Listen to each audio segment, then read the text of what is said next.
मैं Arvind Kumar Singh knowledge hub by Arvind sir YouTube channel में आप लोग का स्वागत करता हूं।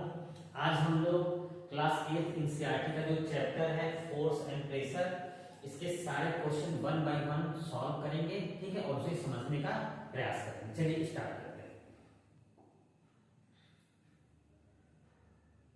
देखिए, जो पहला क्वेश्चन है, give two example each of the following each of situation in which you push or pull to change the state of motion of object. देखिए, इसमें दो एग्जाम्पल पुश के देना है और दो एग्जाम्पल पुल के देना है, जिससे क्या हो जाए, स्टेट ऑफ जो change the state of motion of जो ऑब्जेक्ट के स्टेट ऑफ मोशन है उसमें परिवर्तन आ जाए। ठीक है, आप कोई भी दे सकते हैं। ठीक है, जो हमने इसमें लिखा है अपने से भी दे सकते हैं, हमने अच्छे से पढ़ाया भी है। ठीक है, उसमें बहुत सारे एग्जाम्पल बताए। ठीक है, बाकी आपको वन बाय वन मैंने इसमें भी बताया। ठीक है, चलिए देखिए, two example of push force are as follow. ठीक है, a heavy box at rest is pushed to move it from one room to another, this change the state of motion of the box. देखिए क्या होता है, एक heavy box है उसको push करते हैं, पुश मतलब धक्का देके एक रूम से हम दूसरे रूम में ले जाते हैं। इसमें क्या चेंज हो रहा है, इसमें स्टेट ऑफ मोशन जो है बॉक्स का चेंज हो रहा है। ठीक है, ये किसका एग्जांपल है, ये पुश का एग्जांपल हो गया। दूसरा एग्जांपल देखते हैं, a player pushes a football using hit foot. जब प्लेयर क्या होता है, जब फुटबॉल को अपने पैर से हिट करता है तो उसमें क्या होता है, state of motion of the जो बॉल होता है उसमें क्या होता है, परिवर्तन आ जाता है।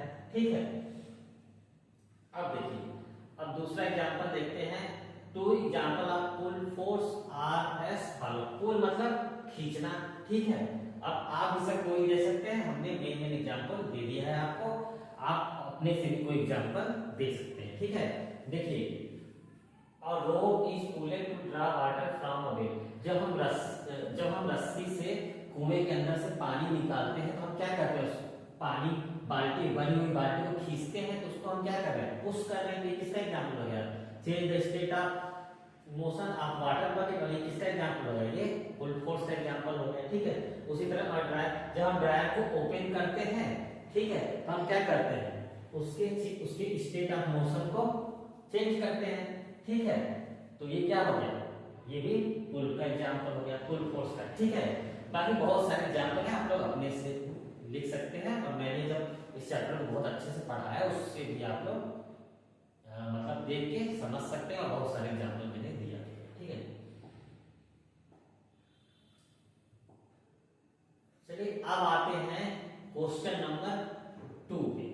ठीक है, देख क्वेश्चन 2 क्या है, give to example of situation in which applied force cause a change in shape of the object. मतलब दो अप्लाइड फोर्स का एग्जांपल देना है जिससे जो ऑब्जेक्ट उसके शेप में परिवर्तन हो जाए। आप कोई भी दे सकते हैं, जैसे इसमें ये क्या है, जैसे आप प्लास्टिक में कोई बाटर है उसमें फोर्स लगाते हैं तो क्या होता है, उसके शेप में परिवर्तन हो जाता है। मान लीजिए कोई रबड़ है, स्ट्रेचेबल रबड़, उसको खींचते हैं आप तो क्या होता है, उसके शेप में परिवर्तन हो जाता है। आप कोई भी एग्जांपल दे सकते हैं, बाकी आप लिखा है इसमें से भी आप दे सकते हैं। देखिए, two example of force that are change in the shape of an object are as follow, squeezing of plastic bottle change the shape of the bottle, deformation of clay। ठीक है, आप कोई भी लिख सकते हैं। ठीक है, नोट डाउन करिए, आगे बढ़ते हैं।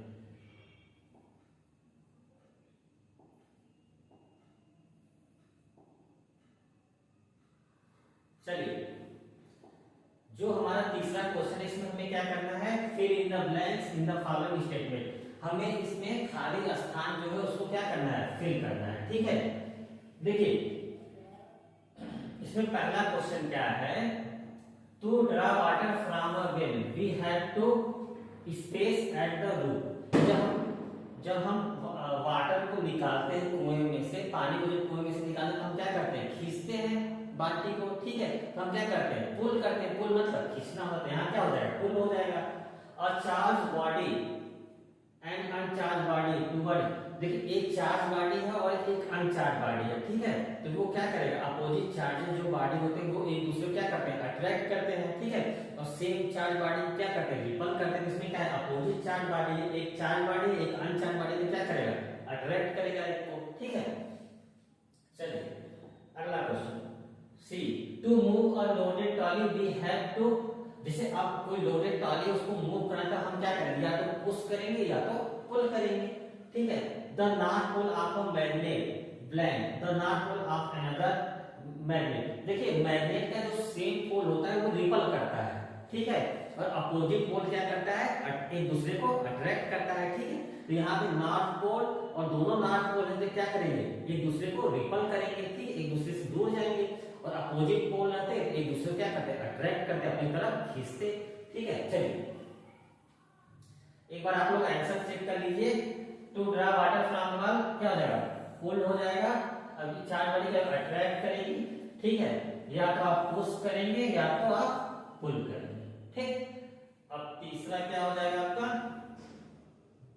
The north pole of magnet क्या करेगा, रिपल करेगा, क्योंकि क्या है दोनों सेम पोल हैं तो एक दूसरे क्या करेंगे, रिपल करेंगे, अगर अपोजिट पोल होते हैं क्या करते हैं, अट्रैक्ट करते हैं, ठीक है। चलिए नेक्स्ट क्वेश्चन पे चलते हैं।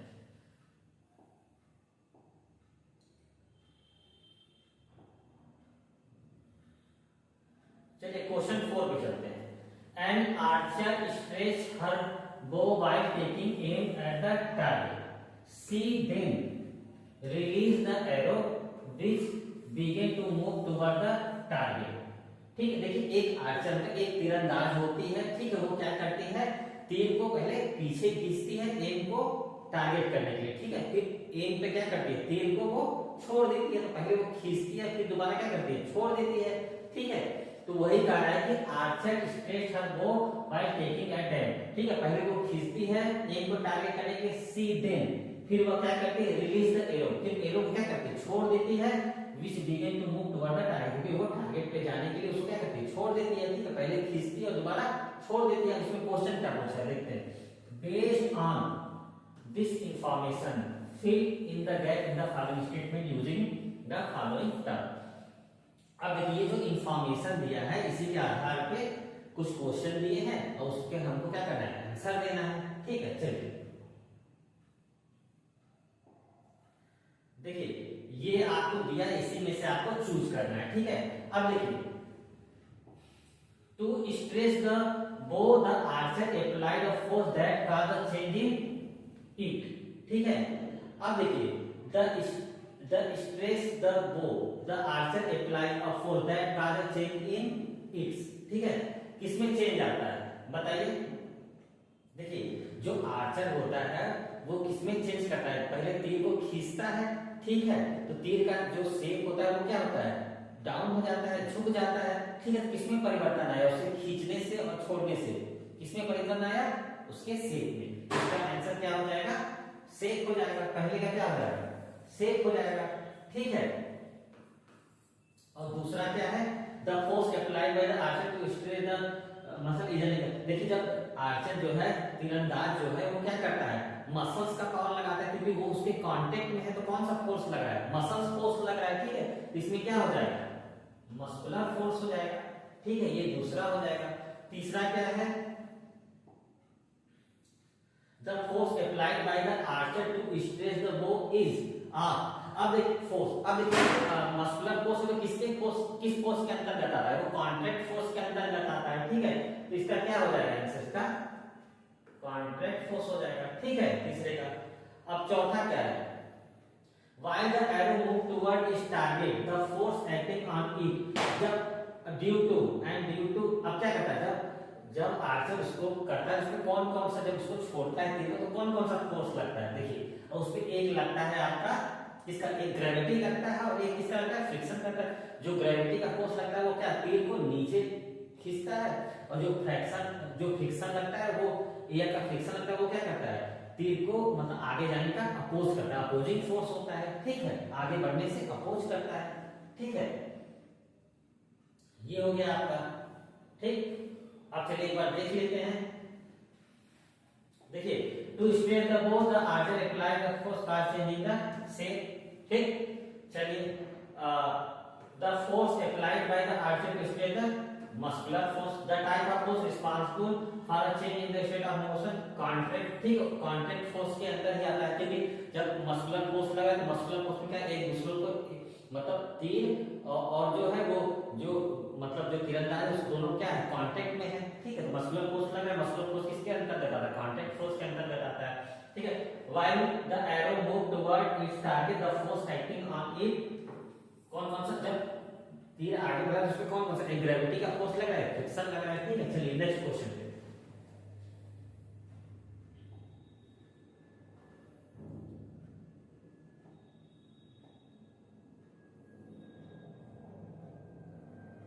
क्वेश्चन नंबर 5, ठीक है।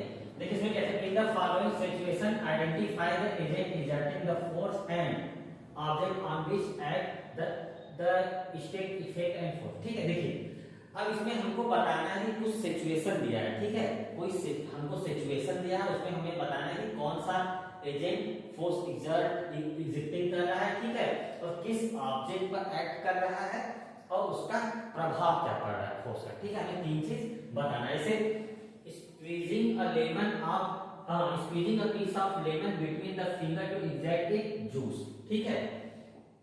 इसमें क्या करते हैं, स्क्वीजिंग हम करते हैं फिंगर से, तो इसमें क्या होता है, हमारा मस्कुलर फोर्स लग रहा है, ठीक है। किस पे लग रहा है, नींबू पे लग रहा है। नींबू को क्या परिवर्तन है, शेप में परिवर्तन है, वही लिखा है, ठीक है। In squeezing a piece of lemon we make use muscular force का हम यूज करते हैं, ठीक है, टू एक्सट्रैक्ट जूस निकालने के लिए। मस्कुलर फोर्स किस पे एक्ट कर रहा है, लग किस पे रहा है, लेमन पे लग रहा है एज, और इसका रिजल्ट क्या हो रहा है, लेमन के शेप में परिवर्तन हो रहा है, ठीक है। अब दूसरा क्वेश्चन देखते हैं, taking out paste from a toothpaste tube, जब जो टूथपेस्ट होता है उसमें से हम क्या पेस्ट को बाहर निकालते हैं, तो वही कौन सा फोर्स लग रहा है, ठीक है, इस पे प्रभाव पड़ रहा है, सेम चीज पूछ रहा है, ठीक है। चलिए देखिए, we use our muscular force to take out paste from a toothpaste tube, ठीक है। The muscle force act on the toothpaste, ठीक है। देखिए हमारे कांटेक्ट में है टूथपेस्ट, उसमें कौन सा फोर्स लग रहा है, मस्कुलर फोर्स लग रहा है, ठीक है। और मस्कुलर फोर्स लग रहा है, मस्कुलर फोर्स लगने से क्या हो रहा है, the muscular force act on the tooth, और किस पे लग रहा है, टूथपेस्ट पे लग रहा है, और टूथपेस्ट पे लग रहा है, जब उसमें से पेस्ट निकल रहा है तो क्या हो रहा है, टूथपेस्ट का शेप चेंज हो रहा है, as a result the shape of the tube get change, ठीक है। अब देखिए तीसरे क्वेश्चन पे आते हैं, a load suspended from a spring while its other end is on a hook hitched to a bar, देखिए सेम वही चीज इसमें बताना है, ठीक है। अब देखिए अब इसमें क्या हो रहा है, here the suspended load exert a force on the spring, ठीक है। सस्पेंडेड जो लोड है फोर्स किस पे लगा रहा है, स्प्रिंग पे लगा रहा है, एंड पुशेस स्प्रिंग डाउन, और इसके कारण क्या हो रहा है, जो स्प्रिंग है वो नीचे क्या हो रहा है, पुश हो रहा है, ठीक है, पुश हो रहा है मतलब धकेल रहा है, ठीक है। एज रिजल्ट, अब इसका रिजल्ट क्या होता है, स्प्रिंग जो होता है वो स्ट्रेच हो जाता है, as a result the spring get stretch, hence it say get change, और स्प्रिंग जब स्ट्रेच हो जाता है तो उसका क्या होता है, से चेंज हो जाता है, ठीक। चलिए नेक्स्ट क्वेश्चन पे आते हैं, an athlete making a high jump to clear the ball at a certain height, देखिए जब कोई एथलीट है तो वो जंप करे, तो वो एथलीट है तो अर्थ के कांटेक्ट में ही जंप करता है, जब हम जंप करते हैं तो किसके कांटेक्ट में रहते हैं, अर्थ पे प्रेशर लगाते हैं तो फिर हम जंप करते हैं, ठीक है।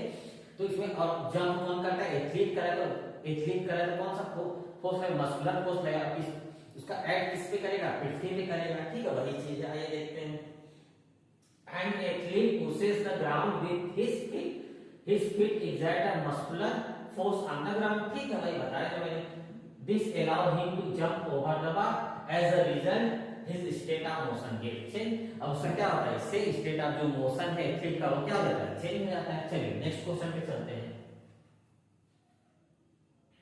क्वेश्चन नंबर 6,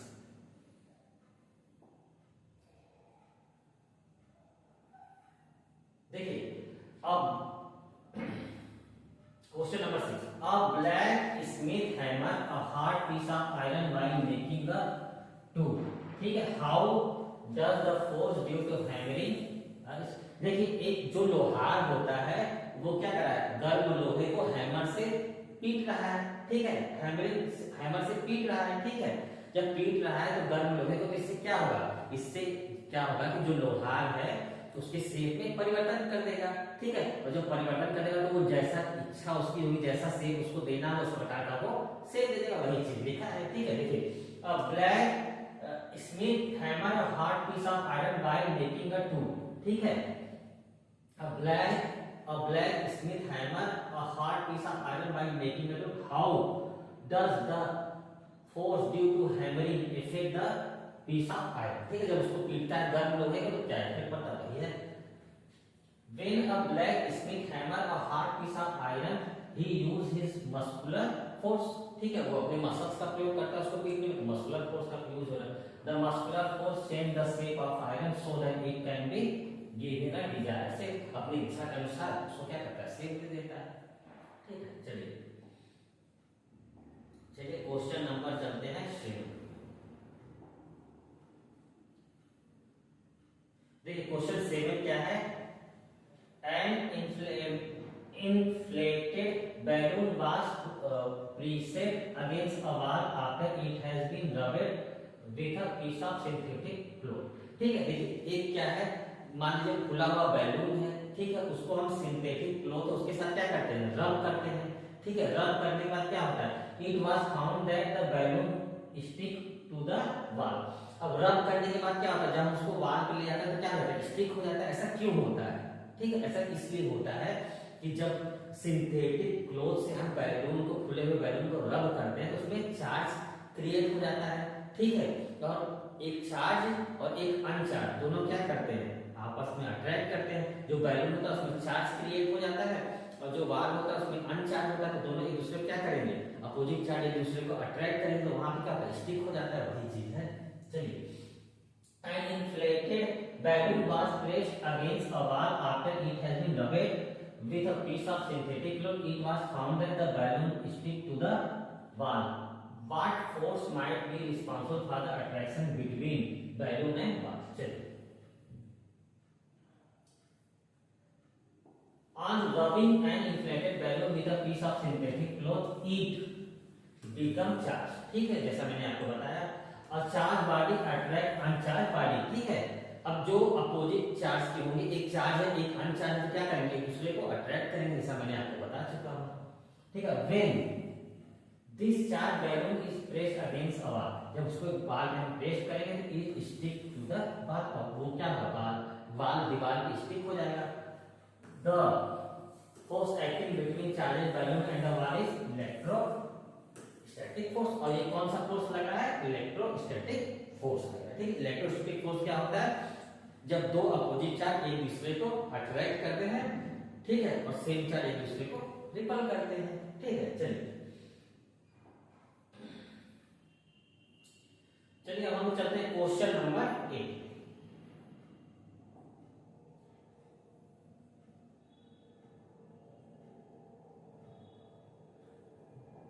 देखिए name the force acting on a plastic baked containing water held above the ground level in your hand.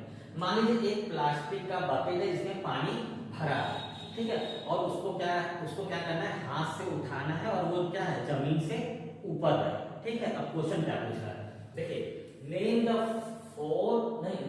Force acting on a plastic bucket containing water held above ground level in your hand. Discuss why the force acting on the bucket do not bring change in the state of motion. देखिए इसमें क्या करना है, एक पानी से भरी हुई बकेट ले लीजिए, उसको क्या करिए, अपने हाथ से जमीन से थोड़ा सा अपने हाथ से पकड़ के जमीन से थोड़ा ऊपर उठा दीजिए, ठीक है। जमीन से जब ऊपर उठाएंगे तो ये पूछ रहा है कि उसमें कौन सा फोर्स लग रहा है और ऐसा क्या हो रहा है कि उसमें कोई स्टेट ऑफ जो चेंज है उसमें do not bring change in the state of motion, उसके स्टेट ऑफ मोशन में चेंज क्यों नहीं है। देखिए हम पहले उसको हाथ से पकड़ेंगे तो अपवर्ड क्या लग रहा है, मस्कुलर फोर्स लग रहा है, और डाउनवर्ड क्या लग रहा है, ग्रेविटी लग रही है, ठीक है। ग्रेविटेशनल फोर्स नीचे लग रहा है डाउनवर्ड, और ये क्या कहते हैं, मस्कुलर फोर्स ऊपर लग रहा है, ठीक है। अब ये क्या कर रहा है, इसका जो मतलब चेंज नहीं हो रहा है, स्टेट ऑफ मोशन चेंज क्यों नहीं हो रहा है, क्योंकि जो मस्कुलर फोर्स लग रहा है और जो ग्रेविटी का फोर्स लगा दोनों क्या है, इक्वल है, क्या हो गया, बैलेंस हो गया, मतलब फोर्स जो है वो 0 हो गया, ठीक है। मान लीजिए मस्कुलर फोर्स लग रहा है 5 न्यूटन, ठीक है, और ग्रेविटी फोर्स लग रहा है 5 न्यूटन, तो ये दोनों क्या हो जाएगा, जो रिजल्टेंट फोर्स है वो क्या हो जाएगा, जीरो हो जाएगा। जब जीरो हो जाएगा तो क्या हो जाएगा, उसके स्टेट में कोई परिवर्तन नहीं होगा। ठीक है, वही चीज बताया। चलिए, we make use of muscular force to hold a bucket of water above the ground, जैसा कि मैंने आपको बताया। ठीक है, this muscular force act against the force gravity that pull the bucket toward the ground। ठीक है, the two forces are equal in magnitude but opposite in direction। अब देखिए क्या है, दोनों क्या है, मैग्नीट्यूड। मैग्नीट्यूड ये होता है कि कितना फोर्स स्ट्रांग है, मैग्नीट्यूड का मतलब फोर्स कितना स्ट्रांग है। ठीक है, तो दोनों का मैग्नीट्यूड क्या है, इक्वल है, और एक नीचे लग रहा है और एक ऊपर लग रहा है, तो ये क्या हो गया, बैलेंस हो गया।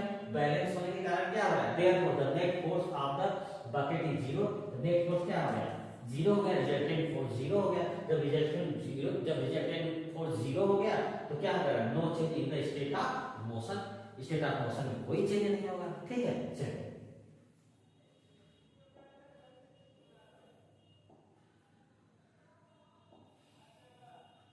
चलिए हम लोग चलते हैं क्वेश्चन नंबर 9 पे।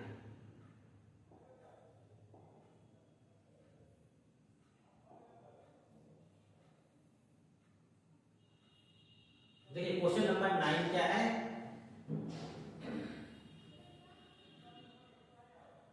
देखिए क्वेश्चन नंबर 9 क्या है, और rocket has been fired upward to launch a satellite on orbit. मतलब एक रॉकेट को एक क्या है, एक सैटेलाइट है, उसको अपने ऑर्बिट में ले जाना है, रॉकेट में डाला, इसलिए रॉकेट को क्या हुआ, लॉन्च किया जा रहा है। ठीक है, मतलब a rocket has been fired upward to launch a satellite in her orbit। मतलब एक सैटेलाइट उसको उसके ऑर्बिट में क्या करना है, पहुंचाना है, और उसको रॉकेट द्वारा क्या किया जा रहा है, ऊपर भेजा जा रहा है।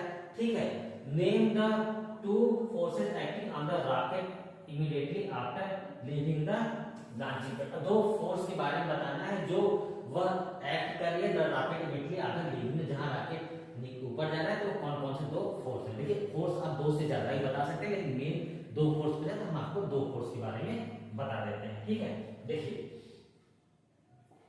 The force acting on the rocket are the force of gravity. ठीक है, एक क्या हो रहा है, एक नीचे फोर्स खींच रहा है, ग्रेविटी पृथ्वी का फोर्स लग रहा है। ठीक है, which pull the rocket toward the ground, और वो क्या कर रहा है, रॉकेट को जो ग्रेविटी लग रहा है वो रॉकेट क्या कर रहा है, नीचे खींच रहा है। और दूसरा क्या लग रहा है, वो फ्रिक्शन लग रहा है, and hence the force of friction due to earth atmosphere. अब जो एटमॉस्फेयर है अर्थ का, उसमें बहुत सारे एयर है, बहुत सारे एयर है, तो वो क्या करेंगे, जब वहां से रॉकेट जाएगा तो उसका अपोज करेंगे। ठीक है, तो वो फ्रिक्शन का काम करेंगे, वो अपोजिंग फोर्स करेंगे। ठीक है, अपोज करेंगे उसका। ठीक है, तो ये क्या होगा, friction due to earth atmosphere. Earth के एटमॉस्फेयर का फ्रिक्शन फोर्स हो जाता है, विच अपोजेस मोशन, और वो उसकी गति को क्या करेंगे, अपोज करेंगे। फ्रिक्शन फोर्स क्या होता है, फ्रिक्शन क्या होता है, अपोजिंग फोर्स होता है। ठीक है, जो एटमॉस्फेयर द्वारा दिया जाता है, क्योंकि एटमॉस्फेयर में बहुत सारे गैस है। ठीक है, चलिए अब हम लोग चलते हैं अपने लास्ट क्वेश्चन पे, क्वेश्चन नंबर 10। देखिए क्वेश्चन नंबर 10 क्या है, when we press the bulb of a dropper with its nozzle is keep in the water, air in the dropper is said to escape in the form of bubbles. Once we release the pressure on the bulb, water get filled in the dropper. This rise of water is dropper is due to। ठीक है, देखिए ये question को आप लोग पढ़िए, हम आपको समझाने का प्रयास करते हैं। देखिए जो ड्रॉपर होता है ना, जिसमें छोटे बच्चों की दवाई नहीं दी जाती है, उसको ही हम ड्रॉपर करते हैं, ड्रॉपर करते हैं। ठीक है, उसका जो बल्ब होता है, ठीक है, जो पीछे वाला भाग होता है, जो बल्ब होता है, उसको क्या हम पानी की कांटेक्ट में ले जाते हैं, और पीछे वाले भाग को प्रेस करेंगे तो उसका जो प्रेशर है क्या है, वो बाहर निकलेगा। ठीक है, जब प्रेशर बाहर निकलेगा तो पानी में कैसा महसूस होगा, बुलबुले की तरह लगेगा, बुलबुला होता है ना, कैसा महसूस होगा। ठीक है, फिर उसका क्या होगा,